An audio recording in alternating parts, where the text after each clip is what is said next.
Bonjour à toutes, bonjour à tous. Bienvenue au Parc des Princes. Le Paris Saint-Germain est très heureux de vous accueillir aujourd'hui pour la conférence de presse de présentation du nouvel entraîneur du Paris Saint-Germain, M. Christophe Galtier. D'ici quelques secondes, vous pourrez poser vos questions. Nous vous demanderons juste d'attendre que le micro vous parvienne, de donner le nom du média que vous représentez et votre nom. Mais avant ça, je laisse la parole au président du Paris Saint-Germain, M. Nasser Al-Khelaifi. Merci. Bonjour à tous. J'espère que vous passez de bonnes vacances, si vous avez commencé la vacances. Première chose, bienvenue à la press conference pour annoncer notre nouveau entraîneur, coach Christophe Galtier. Je suis très heureux d'être là à côté de lui. On a aussi, avant ça, je vous remercie Pochettino, notre ancien entraîneur, pour tout le travail qu'il a fait avec son staff. Il est top coach. Il a fait beaucoup de choses avec nous. Je souhaite le meilleur pour lui. Aujourd'hui, on est avec notre nouveau entraîneur ici. On a nouveau era pour commencer aussi, nouveau ambiance, nouveau impatient aussi, motivation objective. Vraiment, je suis très heureux, fier aussi. Christophe, je pense, vous connaissez bien, coach.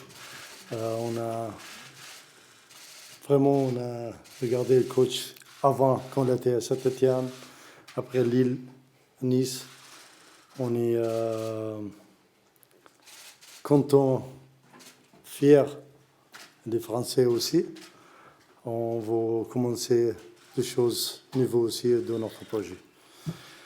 Merci. Peut-être, coach, s'il veut dire une chose, un mot, après votre caution, peut-être. Merci, Président. Vous dire que je suis ému, oui. Vous dire que je suis fier, oui. Je suis arrivé il y a à peu près 45 minutes ici au parc, et le Parc des Princes est un symbole du football français. Et il y a une phrase ici qui s'appelle « Ici, c'est Paris ». Et quand vous êtes face à cette phrase-là, vous sentez de suite les attentes qu'il peut y avoir de la part de vous, les spécialistes, mais aussi de la part des supporters. Et par rapport à ces attentes-là, évidemment qu'il va falloir, tous ensemble, travailler dans le bon sens pour rendre les gens heureux. Je mesure, mais de manière très précise, la responsabilité qui m'est donnée de faire en sorte que le Paris Saint-Germain vive une grande saison, avec de grands matchs, avec des exploits.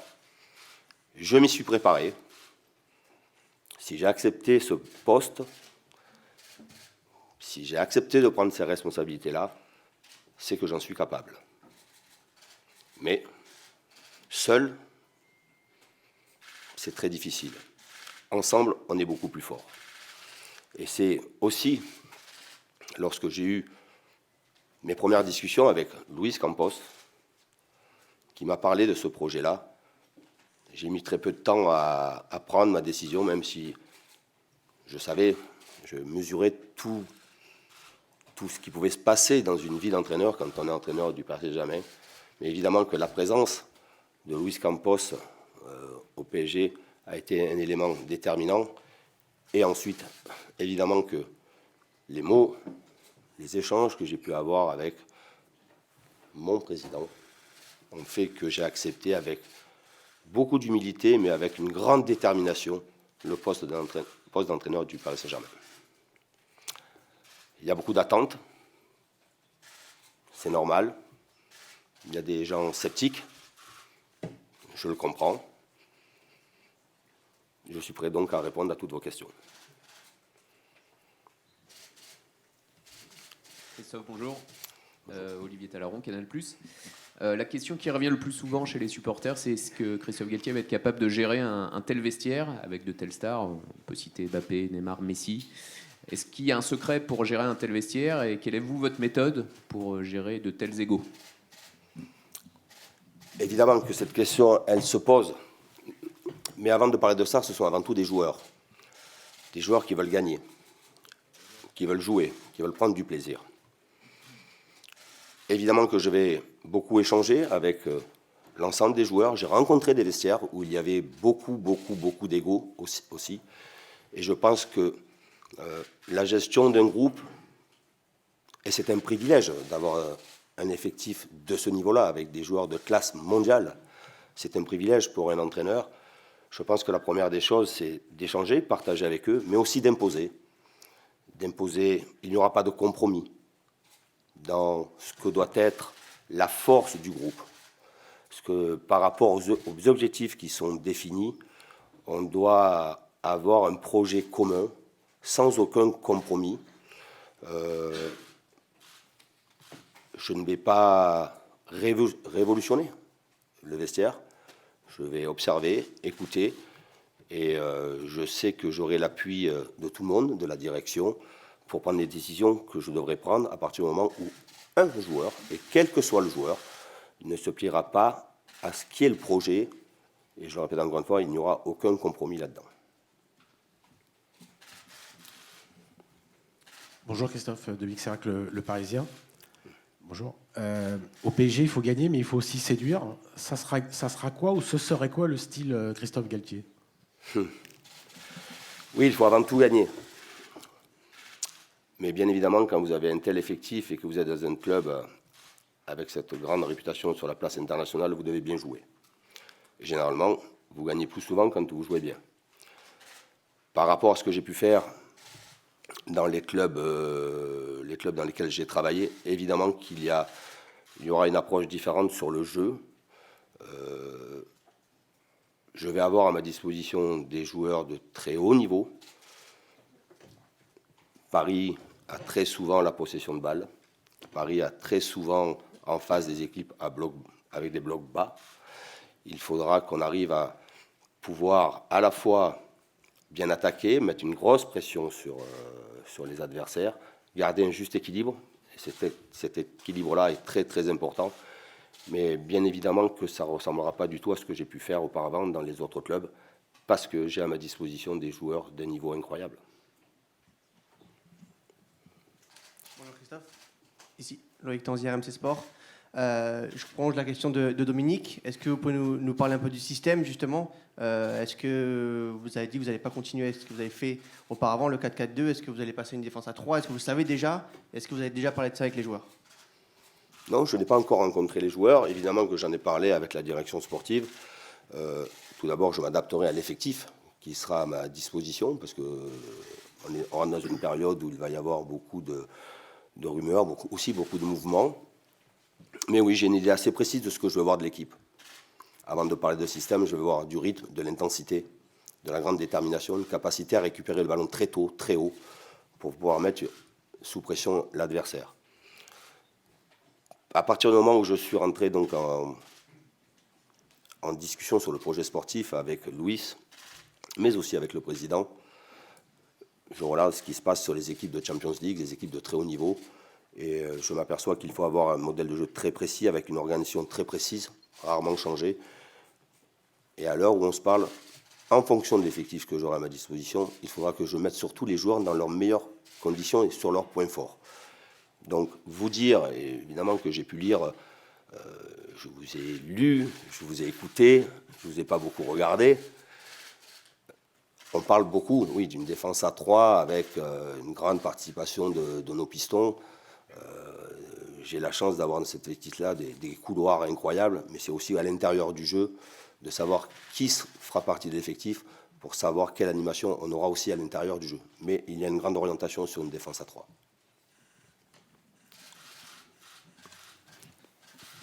Bonjour Christophe, ici Damien Degorre, l'équipe. Tu parlais de la présence de Luis Campos qui a été déterminante dans ta décision. Est-ce que tu peux nous dire comment tu travailles, comment tu as travaillé avec Luis par exemple à Lille, au quotidien, comment vous gérez, comment vous discutez, de quoi vous discutez? Est-ce que Luis participe à la gestion de l'effectif, t'aide à gérer l'effectif au quotidien? Et est-ce que toi, tu as ton mot à dire sur le recrutement et sur les besoins et les joueurs dont tu ne veux plus? Avec Lys, nous avons travaillé plus de 3 ans ensemble. Ce sont des échanges permanents, qu'ils soient sur place ou en déplacement pour préparer toujours l'avenir du club, parce que Louis anticipe beaucoup les choses. Donc on est en relation permanente sur la construction de l'équipe. Louis sait ce que j'attends de mon équipe, ce que je veux voir de mon équipe. Évidemment qu'avant de partir sur le recrutement, nous avons beaucoup échangé, je le répète encore une fois, Louis, mais aussi le président, sur le système. Et en fonction du système, Louis a cette capacité à découvrir, à convaincre des joueurs de venir nous rejoindre. Est-ce que Louis fait un recrutement? Oui.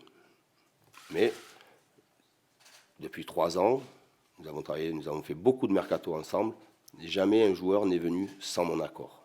C'est très clair. Mais j'ai une totale confiance sur cette capacité à trouver les joueurs qui vont faire que tout va bien fonctionner. Voilà.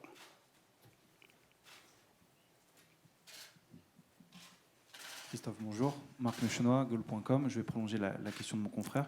Est-ce que votre relation de travail avec Luis Campos dépasse le cadre du mercato, et en quoi est-ce que vous pouvez nous expliquer en quoi ça dépasse? Enfin, c'est aussi en relation avec l'organisation autour de l'équipe. À partir du moment où Louis est en charge et responsable du recrutement, il est en relation directe au départ des rencontres avec le joueur et son environnement. S'il y a bien quelqu'un qui connaît au mieux les joueurs, c'est lui, puisqu'il les rencontre très souvent, il échange très souvent avec eux, avec leur environnement aussi. Il y a aussi dans la gestion du quotidien, il y a ce que moi, j'attends de voir de la vie du groupe, de l'investissement des joueurs. Et quand il y a des choses qui ne me plaisent pas, il y a évidemment mon intervention, mais avant mon intervention, il y a aussi toujours des échanges avec Louis pour mesurer et évaluer les décisions que nous allons prendre à un certain moment. Jamais je ne prends une décision sans avoir le point de vue et le partage avec Louis. Bonjour Christophe, Julien Babou de M6. Christophe Galtier, c'est un Marseillais qui débarque à Paris. C'est une réflexion qu'on a pas mal entendue ces derniers jours, ces dernières semaines, parce que ça dure le feuilleton. Comment vous vous positionnez par rapport à cela? Je suis l'entraîneur du Paris Saint-Germain. Je suis né à Marseille, c'est un fait. Mais vous savez, on fait un métier de passion. Et quand vous avez un métier de passion on veut gagner, on cherche le meilleur endroit pour pouvoir gagner. On veut entraîner les meilleurs joueurs. On veut gagner les plus gros trophées. Et il n'y a pas un meilleur endroit autre que le Paris Saint-Germain. Quand il y a eu les premiers contacts établis, j'ai mis de côté ce côté mes origines marseillaises. Et croyez-moi que depuis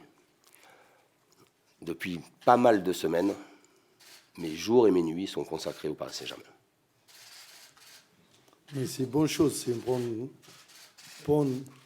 quelqu'un très bon coach de Marseillais, c'est bon pour Paris. C'est pas mal, non? Président, une petite question pour vous aussi, Loïc Tanzi, RMC Sport de nouveau. Il y a eu pas mal de rumeurs ces dernières semaines sur une arrivée possible de Zidane au PSG. Est-ce que vous pouvez nous expliquer quand est-ce que vous avez les premiers contacts avec Christophe Galtier et nous confirmer que c'était bien votre premier choix? Je rigole parce que, encore, le coach, il est là à côté de moi, vous demandez de Zizou. Comme je dis, la dernière interview, jamais on a parlé avec Zidane. J'adore le joueur et j'adore le coach aussi. Tout le respect pour lui, mais jamais on a parlé avec lui. Le coach Christophe Galtier, il était option numéro 1 pour nous, toujours. Depuis le premier jour, on a pensé d'un nouveau entraîneur. Il est là, très fier, très content. J'espère que c'est la dernière question que vous demandez sur ce sujet. Merci. Giovanni Castaldi, la chaîne Équipe. Bonjour Christophe. Une petite question sur Neymar. Vous avez parlé de votre effectif. Est-ce que vous vous projetez avec Neymar? Est-ce que vous voulez le retenir à tout prix? Et si oui, comment vous comptez l'utiliser?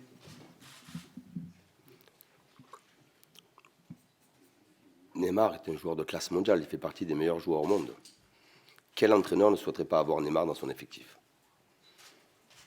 C'est tout. Ensuite, évidemment, il y a... Je parlais tout à l'heure de toujours trouver un équilibre dans une équipe. Quel que soit le niveau auquel vous jouez, vous avez besoin d'équilibre. Mais j'ai une idée bien précise de ça. J'ai une idée très précise sur ce que j'attendrai de Neymar. Je vais le rencontrer, je ne l'ai pas encore rencontré. Je vais aussi être à l'écoute de ce qu'il va dire et de ses attentes. Mais bien évidemment que je souhaite que Neymar reste chez nous, parce que quand vous avez des joueurs de classe mondiale, c'est toujours mieux de les avoir avec que contre.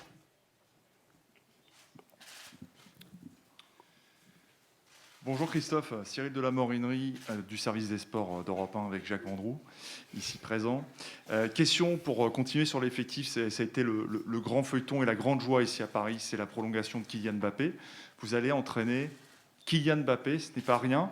Comment vous le voyez, comment vous allez faire en sorte pour vous appuyer, puisqu'il a un rôle très important aujourd'hui au PSG, comment vous allez le manager et qu'est-ce que vous attendez de lui ? Oui, il y a Kylian, mais il y a aussi tous ses partenaires, qui sont, je le répète encore une fois, des joueurs de classe internationale. Tout d'abord, en tant qu'entraîneur français, j'étais très heureux que Kylian prenne la décision de rester au Paris Saint-Germain. C'est bien pour notre football, c'est bien pour notre championnat, évidemment, mais c'est aussi bien pour le Paris Saint-Germain. Kylian fait partie des meilleurs joueurs au monde. Je n'ai pas échangé avec lui. J'ai pu lire quelquefois que j'avais eu des échanges avec Kylian. J'ai eu aucun échange avec aucun des joueurs de l'équipe. Mais je sais ce que Kylian attend de l'équipe. On sait ce qu'il apporte à l'équipe. On connaît ses points forts. Il va falloir aussi non pas lui donner toute la responsabilité et le poids du résultat. Kylian est un joueur, sûrement un des meilleurs joueurs au monde actuellement, mais il est avant tout aussi un joueur du Paris Saint-Germain. Et je pense que toutes ces grandes individualités qui seront avec qui je vais être tout à l'heure, si ces grandes individualités sont au service du collectif, le PSG fera une grande saison et le PSG sera une grande équipe. Pour reprendre plus précisément sur Kylian, Kylian est un joueur talentueux, jeune joueur, sur lequel il ne faut pas rajouter de la pression. Il devra s'exprimer comme un joueur de l'équipe en étant, je l'espère encore une fois, autant décisif qu'il a pu l'être lors de la dernière saison. Mais ça nous reste un joueur d'un collectif qui doit être très fort. Bonjour, Arthur Perrault, RMC Sport, une question pour le président. Maintenant que le nouveau coach et aussi le nouveau staff sont en place, quels objectifs vous fixez pour cette nouvelle saison, notamment en Ligue des Champions après la dernière campagne compliquée? Merci beaucoup, président. Regarde, notre objectif, on joue mieux, on travaille plus, on est collectif sur le terrain ou extérieur, unité, même aussi sur le terrain ou extérieur, même de le management de le sport department, aussi de le management de le club, tout le monde le club. On joue mieux. Vraiment, on regarde notre équipe quand on joue avec plaisir.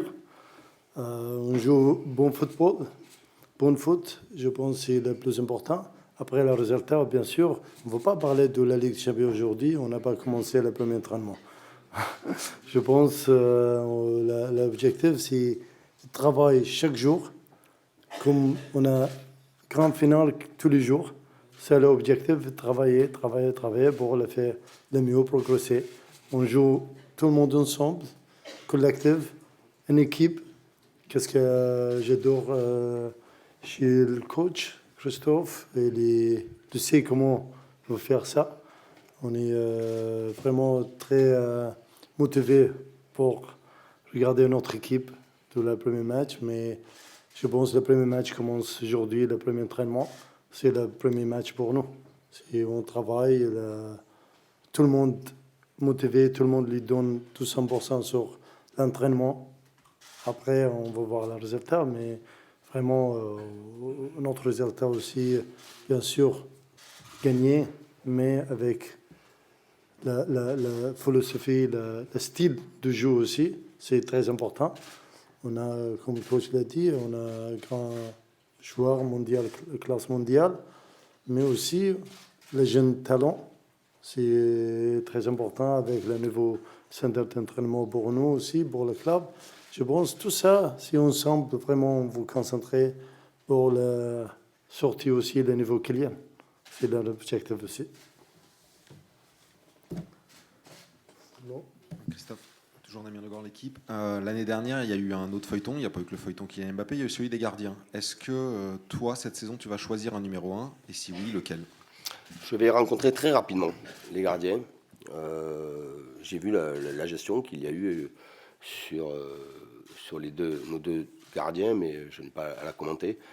Je ne peux pas vous dire encore, je dois rencontrer mes gardiens, mais j'ai par principe de toujours nommer un numéro 1 et un numéro 2. Mais ce numéro 2 peut passer numéro 1 en fonction des performances des uns et des autres. Mais je fonctionne toujours comme ça. Je trouve qu'il est, me concernant, plus simple en termes de gestion et aussi plus simple pour eux de savoir quelle est leur position au sein de l'effectif. Bonjour, Achille H pour Beurre FM. Une question pour le président. Qu'est-ce que vous pensez que Christophe Galtier va pouvoir apporter de plus que Pochettino a apporté pendant 1 an et demi? Et est-ce que les retours anticipés des cadres de l'effectif aujourd'hui sont déjà le premier effet de Monsieur Christophe Galtier? Regarde, moi, j'aime pas comparer un entraîneur avec l'autre entraîneur parce que j'ai beaucoup de respect pour tout le monde. On a aujourd'hui le coach Christophe Galtier, notre entraîneur. On croit de lui. Vraiment, comme je dis, on est très content. Il est avec nous aujourd'hui, l'entraîneur de Paris Saint-Germain, fier, parce que je suis sûr, confiance, il va apporter beaucoup de choses pour l'équipe collective, le style de jeu, le système, comment il veut utiliser aussi les joueurs, parce qu'il y en a beaucoup de joueurs aussi, comment on veut utiliser sur le terrain. Collective, l'équipe, le spirit de l'équipe aussi, c'est très important. Le regalement, pour nous, aujourd'hui, c'est très important. Tout le monde respecte le règlement avec, bien sûr, Luis Campos. Il va mettre déjà le règlement de l'équipe, de le foot, qu'il veut jouer avec Paris Saint-Germain, le maillot de Paris Saint-Germain, être fier jouer, être fier, elle est là, fier pour travailler avec notre coach, avec Luis, pour Paris Saint-Germain, le club le plus grand de tout le monde. Personne n'est en haut de la club. Si tout le monde le veut respecter, moi, je suis la première personne, je veux défendre les joueurs. S'ils respectent le règlement de la club, mais si quelqu'un ne veut pas respecter, il n'a pas place sur la club, l'équipe. Merci. Bonjour, Christophe. Antoine Maignan pour l'agence France Presse. Vous disiez tout à l'heure que vous ne feriez pas de compromis avec les joueurs une fois que vous aurez parlé avec eux. Qu'est-ce que ça veut dire concrètement? Est-ce que vous êtes prêt à écarter les joueurs qui ne seraient pas dans le projet, même s'il y en a plusieurs, à ne pas les faire jouer, à les mettre sur le côté de l'entraînement complètement? Merci. Le président vient de répondre à cette question et évidemment qu'il est toujours important d'avoir le soutien et l'appui de son président par rapport à cela.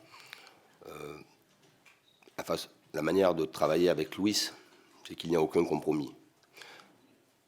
L'exigence, le travail, le respect et l'équipe avant toute chose. Il y aura évidemment, comme dans tout groupe, quelquefois quelques manquements, ça peut arriver, mais on va faire en sorte qu'il y en ait le moins possible.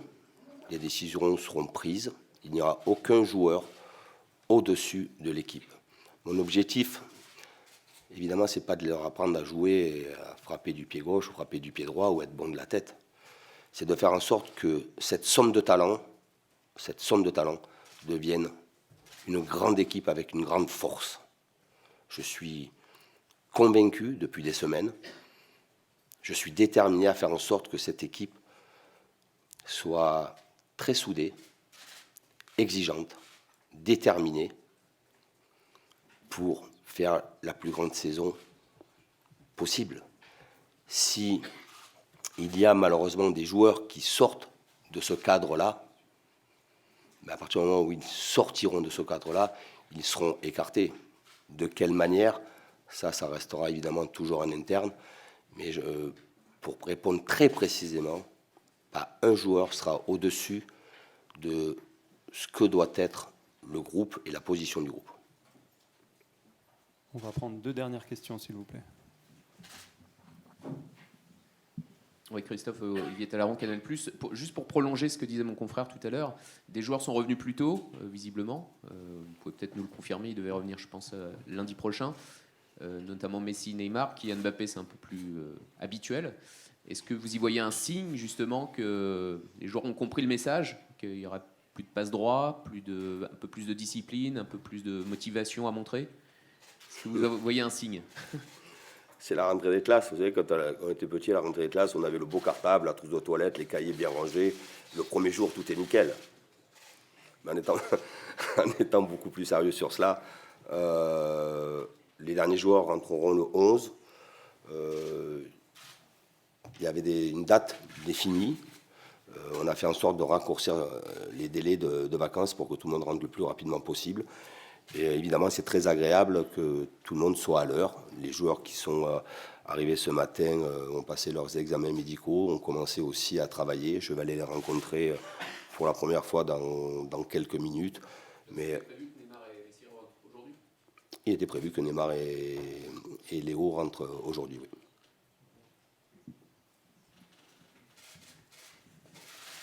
Bonjour Christophe, Benjamin Coirez du Parisien. Le président a fait savoir dans nos colonnes que le bling-bling était terminé au PSG. Est-ce que vous vous considérez comme un coach anti-bling-bling? Merci. Je vais vous dire, souvent, quand on prépare des conférences de presse, on essaie d'anticiper évidemment des questions. Et Dieu sait qu'il allait en avoir, mais celle-là, bling-bling. Non, je suis un entraîneur très exigeant, qui aime voir son équipe travailler, qui aime voir les joueurs travailler, qui aime voir aussi les joueurs heureux. Il n'y a pas de performance et de grande performance sans des joueurs heureux. Et je vais faire en sorte, à travers le travail, à travers notre relation, je vais faire en sorte que les joueurs se sentent heureux, à la fois dans le vestiaire et sur le terrain. Pour qu'ils soient heureux, puisque je vais développer un peu plus, je pense que l'effectif doit être réduit. Je pense que l'effectif doit être réduit. On en a beaucoup parlé aussi avec la direction. On ne peut pas avoir dans le vestiaire pendant toute une saison des joueurs qui ne jouent pratiquement pas. Les joueurs qui ne jouent pas sont malheureux. La première des choses, c'est qu'ils sont malheureux. Et plus il y a de gens malheureux, moins vous avez de performance. On va faire en sorte de réduire et de trouver le bon effectif et la bonne taille de l'effectif pour faire en sorte que tout le monde puisse participer à cette saison-là. Merci beaucoup à tous. On va faire la dernière photo et ce sera la fin de cette conférence de presse. Merci beaucoup.